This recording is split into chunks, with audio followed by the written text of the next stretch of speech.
नमस्कार। भारतीय संविधान एवं राज्य व्यवस्था के अंतर्गत आज हम अध्यक्षीय शासन और संसदीय शासन पर बात करेंगे। अध्यक्षीय शासन अर्थात प्रेसिडेंशियल फॉर्म ऑफ गवर्नमेंट को अगर हम देखें तो हमें एक सेपरेशन ऑफ पावर नज़र आता है।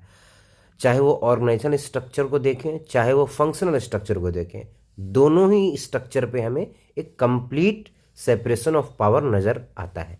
लेकिन वहीं अगर हम पार्लियामेंट्री फॉर्म ऑफ गवर्नमेंट की बात करें अर्थात संसदीय शासन प्रणाली की बात करें तो हमें फंक्शनल लेवल पे तो कंप्लीट सेपरेशन ऑफ पावर नज़र आता तो है, परंतु वहीं अगर हम ऑर्गेनाइजेशन स्ट्रक्चर की बात करें तो हमें वहाँ एक सेपरेशन ऑफ पावर नज़र नहीं आता, बल्कि एक फ्यूजन ऑफ पावर नज़र आता है। अर्थात शक्ति का संलयन हमें वहाँ दिखता है।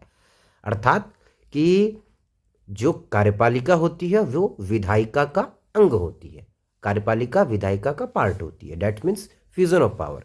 एग्जाम्पल हम देखें तो हम प्रेसिडेंशियल फॉर्म ऑफ गवर्नमेंट में हम यूनाइटेड स्टेट्स ऑफ अमेरिका को ले सकते हैं कि वहाँ की जो कार्यपालिका होती है वहाँ विधायिका का वो अंग नहीं होती। It means complete separation of power.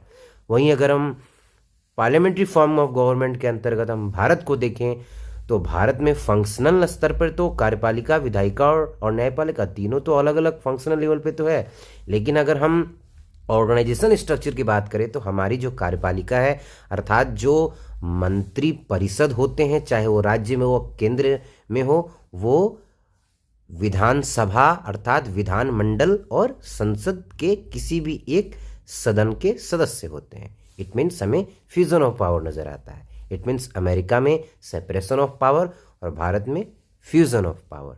Thank you.